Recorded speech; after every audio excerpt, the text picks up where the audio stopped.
It was an ordinary Wednesday evening, November 26th, 2008. The city of Mumbai glowed as it always did. The streets buzzed with energy, taxis honked through the traffic, and the aroma of street food filled the air. Families were returning home, tourists were dining, and the city, often called the city that never sleeps, seemed alive, carefree, and unstoppable.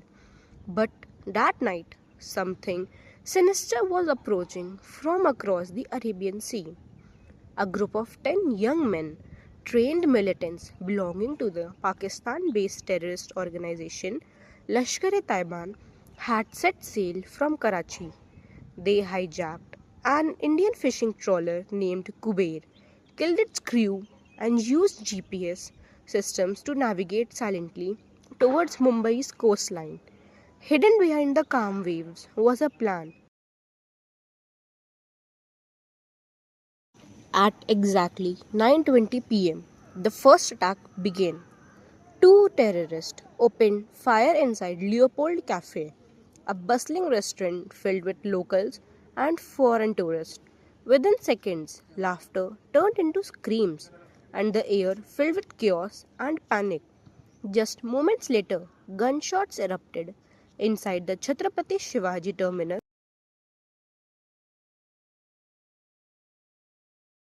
Mumbai police were the first responders, brave but under-equipped. They faced terrorists armed with AK-47s, grenades, and GPS devices, using only old rifles and bulletproof vests that offered little protection. The National Security Guard commandos were airlifted from Delhi, but it took 10 long hours to reach them to Mumbai. In that time, terrorists lightened the grip inside the Taj Hotel and Oberoi hotels. The television channels broadcasted live updates, unknowingly revealing tactical movements, communication failures, lack of coordination between agencies, and real time coverage complicated rescue operations. Yet, even in the chaos, courage prevailed. Heavily armed Indian troops clad in black have been raiding hotels in Mumbai, trying to free hostages and confront the terrorists who plunged the city into chaos. We won't be able to put a number. The people who were held up, they have all been rescued. From the Taj Hotel, all those people who were held up there last night in banquet halls, in restaurants, they were all safely evacuated, mostly in the night, some early morning today. But there are guests in the rooms. We don't know the numbers here, how many. Still, explosions and gunshots could be heard in the financial district of the sprawling city as a number of gunmen remain at large. The firing took place where there was an encounter on the 18th floor of the Trident Hotel. That's the time the militants were able to make contact with the NSG column. After that, they hold it to a room. The room has been identified, and that's how the firing has been at times intermittent. Sporadic firing is going on. Officials are still wary of giving any definitive number of casualties from the attacks that began Wednesday night, but they say at least 119 people were killed and nearly 300 others were wounded. But there are fears that number will grow as police and troops scour the hotels. Even less is known about those claiming responsibility for the attacks, just that it is an Islamic militant group that has not been heard from before.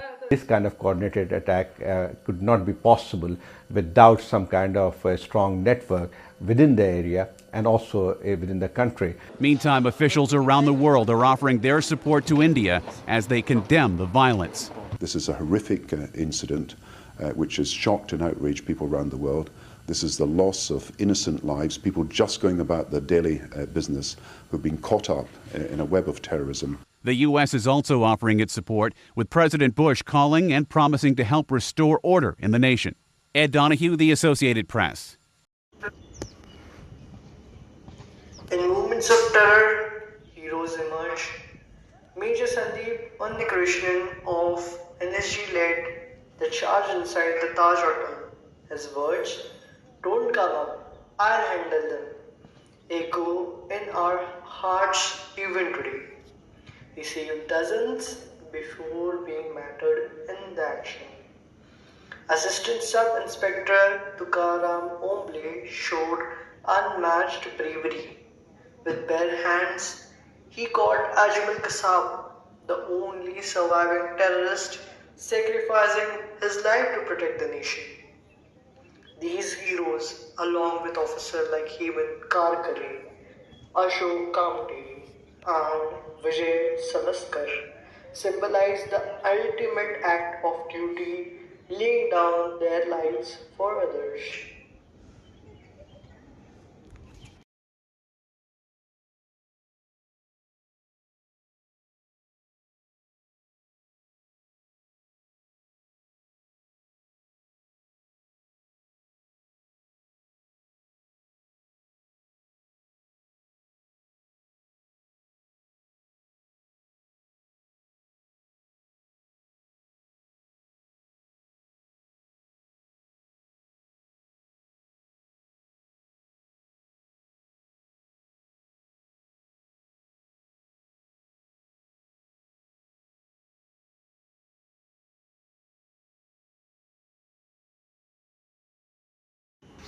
In the aftermath of the horrific Mumbai attacks, the city refused to bow down to fear or despair.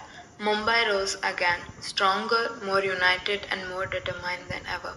The spirit of resilience that defines the city shone brightly as people from all walks of life came together to heal and rebuild.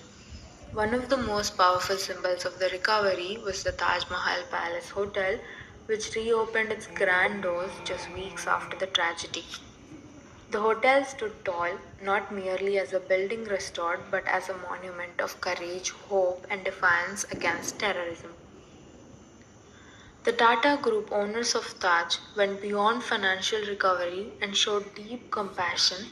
They provided compensation, counseling, and employment opportunities to the families of victims.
26/11 attacks were not just an act of terror, they were a test of India's resilience and humanity.